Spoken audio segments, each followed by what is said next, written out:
Millionaires are poor though. Let's be for real. $1 million net worth is nothing. Brother, can you show me $10,000? Like when y'all share these opinions, I just know you're reiterating jargon you've heard from the internet, bro. Like you've never even touched 100 grand, bro. Like you never touched $100,000 at one time. Not in a year, not over 5 years, 10 years, but you've never touched a million. Chad, do y'all see that bullshit? Right, exactly. $1 million net worth is better than someone having $1 million in his bank account. Exactly. So that's what I'm here to tell y'all, bro. When you find out about real money, the average millionaire you walking past in Walmart every day, and guess what they're doing? Oh my God, $6 for chicken. I just saw it $5.59 at Whole Foods. That's what the average millionaire does, believe it or not. Now you go turn your phone on and open your screen. You watching somebody run it up differently. I'm telling you, the average millionaire that has $1 million net worth have maintained that money over periods of time. It's the mom and pop that might be walking on, like, I'm not saying they're common, because obviously they're statistically not common, but like they're not the rapper you're thinking you about to see. They're not none of that. Then this nigga said band for band. How about I don't have a lot of cash, actually? How about I have a lot of assets? I might lose band for band with you. I'm gonna be honest, bro. I don't have bands around me. I don't carry cash, bro. I really don't. But if you can show me a Merrill Lynch account, Morgan Stanley, do you even know what these companies are or what they do? You know, or you probably know about Robinhood or something like that. You know, we talking about bands, bro. What is a band? Come on, brother. I didn't carry cash, bro. I use credit cards every day, all day. I don't even use my debit card. Ever. How do I make that jump from loser to winner? I feel like I got it, but I just can't grab it.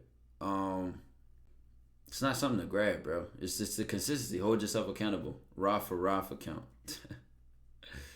Her Robinhood is not good. I'm talking trash on him, obviously. Like when I started investing, I started off in Robinhood. All our parents know, love you to death, mom, dad, cousin, aunt, uncle, Jan, whoever else in your family, love y'all to death. But y'all, they most likely, unless you come from wealth, I don't come from wealth. I grew up poor. So most of our parents have fear-mongering mindsets. They can only tell us what not to do. Don't ruin your credit. Don't do this. Don't do that. But that's only defense. They don't know offense. They don't know taking a 2, turn it into a 4, turn that 4 to an 8, turn that 8 to a 16. They don't know how to maximize good decisions. They just know how to avoid bad decisions. And there is a difference, with all due respect. So I want to preface this conversation with that disclaimer. With that being said, they are right. Don't ruin your credit. How do I convince my parents to allow you to get a credit card? See, that's that fear-mongering shit, bro. I'm telling you, with all due respect, I'm going to tell you something. And it's going to separate a lot of y'all. And I don't know who's going to want to hear this or not, but I'm really know that I'm only going to offend a certain crowd of people who live a certain kind of way, who think a certain kind of way. So they should be offended to begin with, because they know I'm talking about them. There's so much bullshit. There's so much bullshit that gets labeled morals and being nice and shit like that. You really gotta be cold, bro. I'm gonna tell you this for 100% fact. Like, nobody has the key to life. God did not tap anybody's shoulder and personally say, be good. I'm not even talking about religion when I say this. I say this for an example. We talking about credit and we talking about money. And the person just came in and said, how do I convince my parents to not let me get a credit card? I say this with all due respect. If you want to end up in your parents' position, then by all means listen to what they're saying. If you don't want to end up in your parents' position financially, then stop taking their financial advice. I'm going to say it. I don't care who it is. You got to be that cold, bro. You got to be that cold. If you don't want the result that they are dealing with, do not listen to them. Now, they might have some good advice on something else. Dating advice, picking a partner in marriage if they've been married long term. I'm telling you, if that person, no matter what the topic is, if they do not have a result that you want, do not listen to them. Why am I listening to a person who's been divorced 7 times and has never been married for over 20 years trying to tell me what am I going to get into a marriage for 20 years? Y'all don't even see me talk about that. I don't talk about shit that I don't have, like, I'm not on the other side of that. And even when I give y'all advice on stuff that's outside my domain, I preface it with, I've talked to married couples, which I literally do. I do research and homework on real life examples before I even speak on something to give a valid answer on it. I'm just giving you that right now because you might love your mom to death, but she's been struggling with money since the day you was born. So why do you think you're gonna get anything from that conversation, bro? I'm just being honest. You might love your grandmom to death, but I'm just being honest, bro. So now we can move past that. Let's just be real, bro. Let's just be real. The bottom line is, the general rule of thumb is, if you have $100 to your name, most people go into a hole because they have $100 to their name. I'm gonna just take simple numbers today, chat. I'm gonna use $100. Most people go into a hole because they have $100 to their name, and then they get a credit card line, and they say, "Okay, we'll give you $250." So you have access to $250, but you only have $100. So most people use that credit card, and then they spend $150. They can't even pay off the full $150. That's what you don't want to do. What you want to do is live off your $100. Mind you, we could be taking a salary. I could be using $50,000 a year, $40,000 a year, $70,000 a year. I'm going to use $100 just to keep this a simple ass example that's followable. When it comes to, we talking about never use your debit card, right? The difference is across the board. Like I told you, if somebody has $100, they will get a credit card for $250. They'll spend $250, and then that balance will carry over and over and over and over and over because they can never pay the $250 off. Now this shows up as a late payments. They owe money. You know, sometimes people make bad decisions as they go through hard times and shit happens. There's never an unredeemable situation. So people are allowed to make mistakes, learn from those mistakes, and then give you advice. I don't want to take away from that, period. What I'll go on to say is, let's say blank slate, right? If you have $100 to your name and your credit card gives you $250, right? And your bills cost $10, gas costs you $2, food and all that for the month costs you $3. So this is like $15, right? That I just made up, right? That you need for life. You spend that $15 on your credit card out of your $100, right? That you would have spent anyway. This $15 was going to get spent no matter what. You spend that on your credit card, right? Consistently pay it off. Credit, it doesn't care about your income. Credit does not care about how much you make, because there are people who make over $10,000, $20,000, $30,000 a month, and they live check to check. So this is why credit is not a metric of high income. Credit is a metric of reliability and responsibility with money.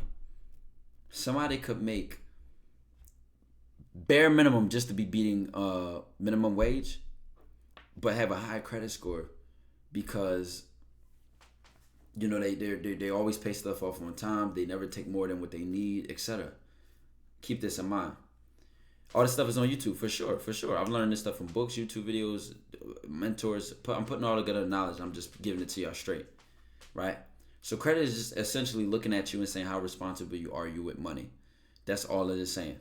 Now, the thing about only using your credit card is, if you spend that $15 on your debit that you was going to spend anyway, you just spend it on your debit card. Let's just get this out the way, first of all. If it's some hacking information gets cut in the middle, right? Something, they get your bank account, right?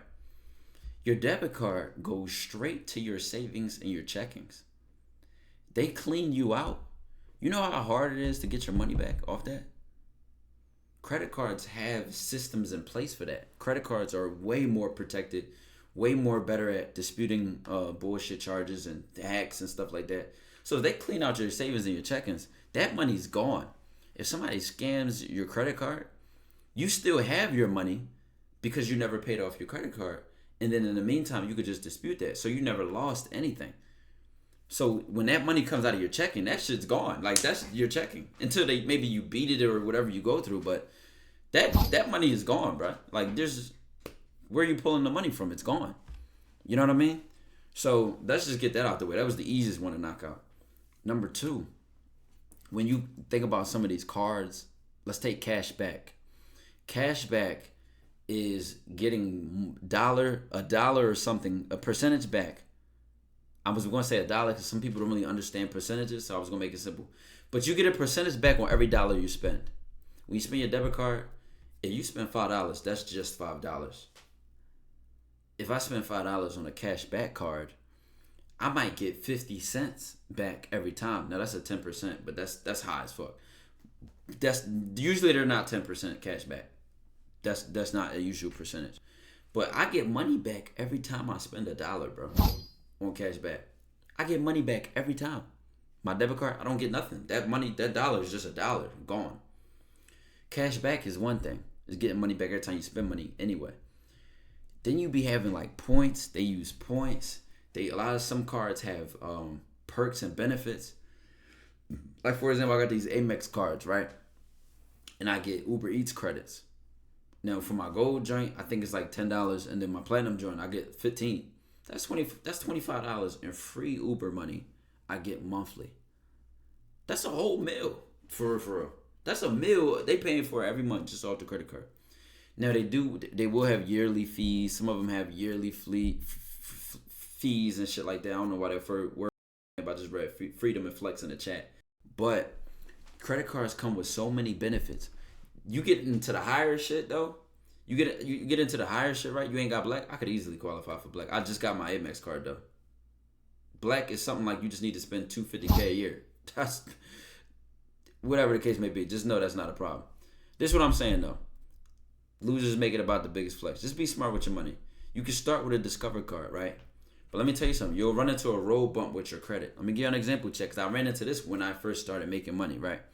My credit was tough. My credit was real good. I had like a 750 credit score because I had been building my credit since I was 18. I've been got a credit card, been paying stuff off on time, yada yada, right? But they'll look at you because you're young.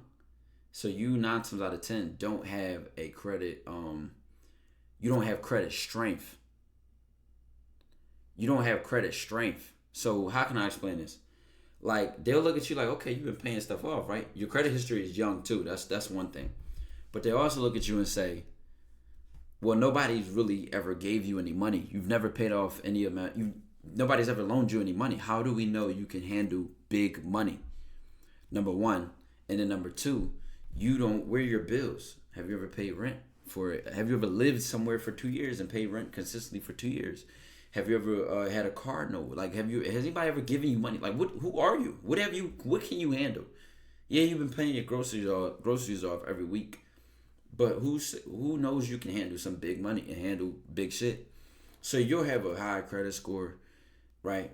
A credit card, right? Diversified credit. Credit card is not the same as a car loan. Exactly. So you'll have a weak history. That's why you need a cosign sometimes. Well, guess what? If you kind of in my situation where who around you got good credit, I don't know. Some of y'all situations might be better than mine. Y'all might be better off than I was. I only can speak for myself. I'm talking about like cosign might make me look worse. If I get somebody around me to cosign, I might look worse. With all due respect, it's just like I don't come from financial literacy and financially savvy family members and big 800 score Amex cards, Capital One airport lounges and all that. I don't come from that, bro. I don't. So let's just be real. So I had to do the best I could in my position.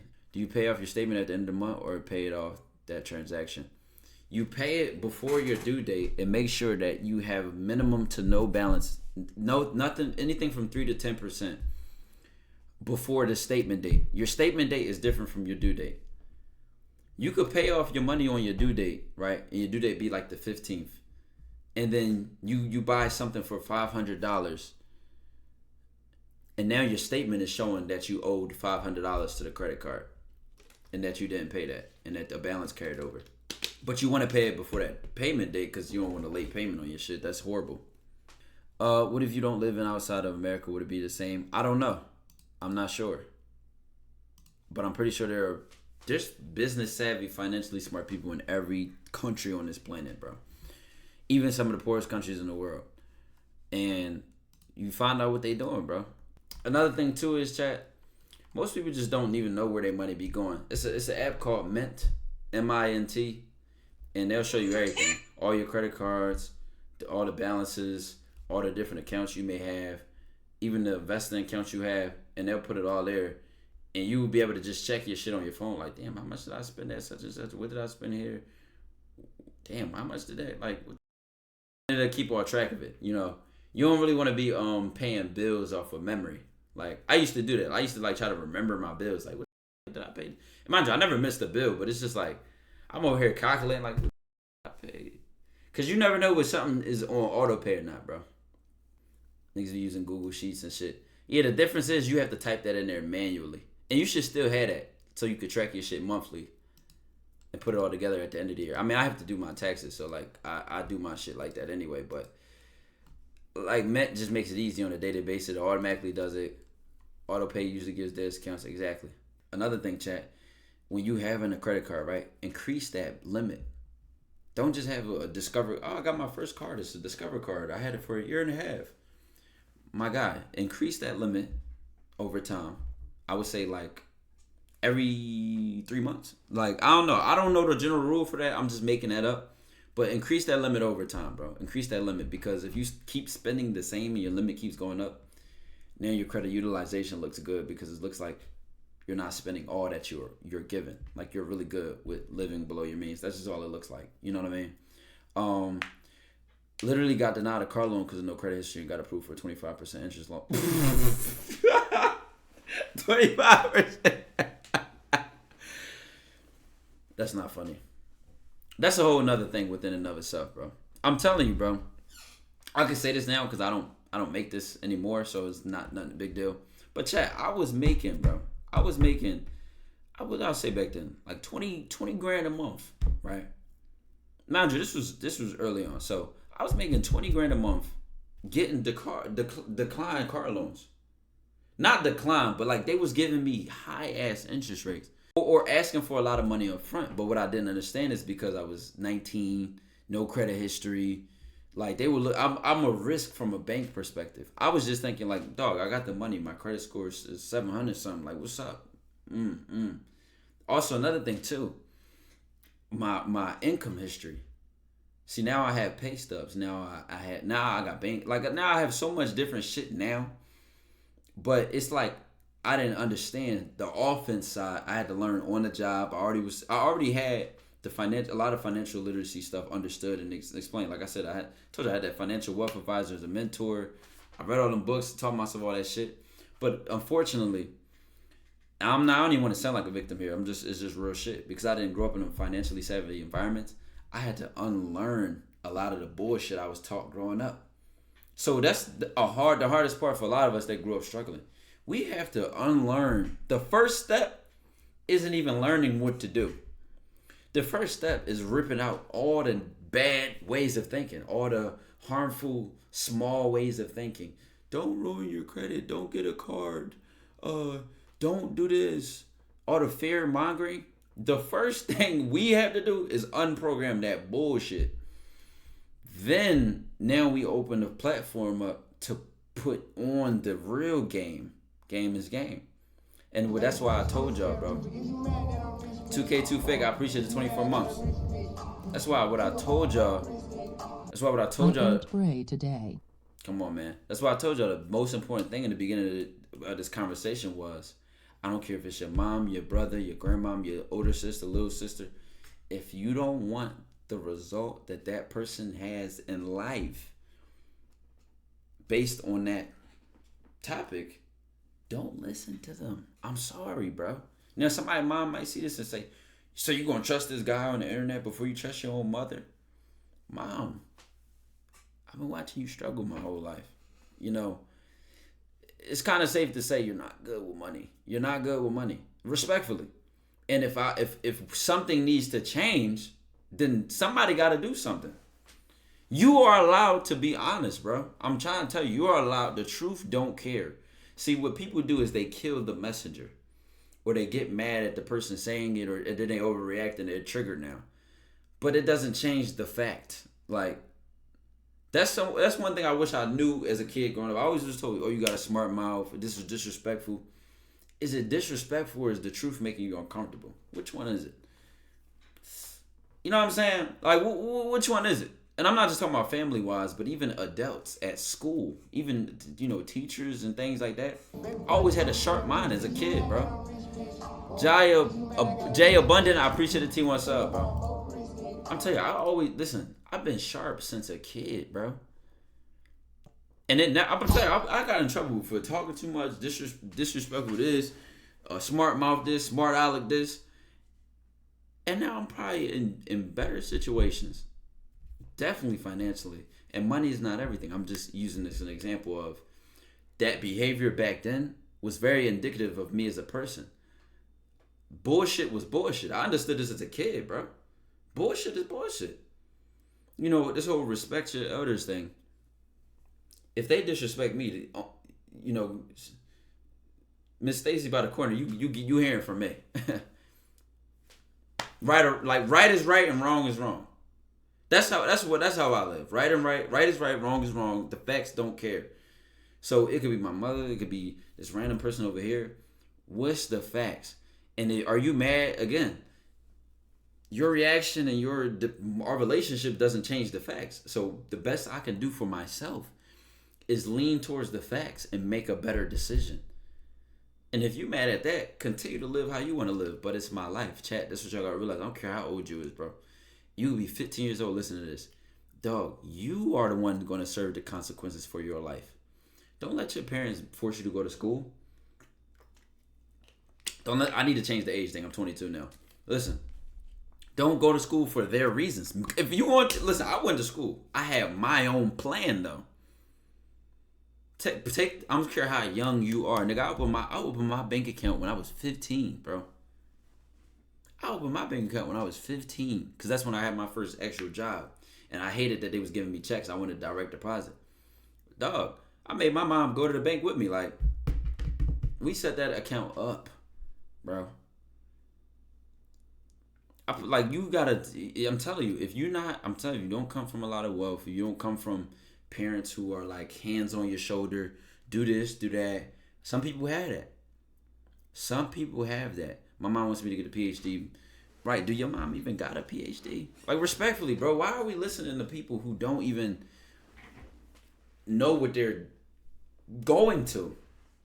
I'm not going to say they entirely don't know what they're talking about, but usually, chat, there's typically with you, when you apply some critical thinking, there's usually a bigger picture. Like, okay, she's saying get a PhD. You don't need one to recommend somebody get one. But really what she's saying is do something that gives you a stable career. And in that person's mind is a PhD. So, in reality, as long as I do something that gives me a stable career, a PhD. In reality, a lot of people, especially adults, it's harder for them to expand their ways of thinking. A lot of people think old school and traditional. It just has always been here. It's always a part of life. But if you think differently, if you think independently, if you have a big mind, a big vision, bro, what I'm here to tell you, I don't care how old you is, dog. Start acting on that shit now. Look how it's turned out for me. I'm talking about I was moving like how I think now since a kid, bro. And I done passed any metric for my age group or my area or how I grew up, and I say that with gratitude. I don't say that as a flex. I say that with gratitude. Like, I'm grateful for where I'm at, and I'm grateful for betting on myself and moving how I move, and defining myself based on my own way of living. You trying to appeal to somebody else? Do I want your opinion? Do I even want your respect? I can't cash that shit in the bank. And you ain't God. You ain't God. I don't worship you. I'm telling you, one thing about not caring about other people's opinions, it's not even just from a level of like high self-esteem. It's just like, who are you? Like, what do I need from you?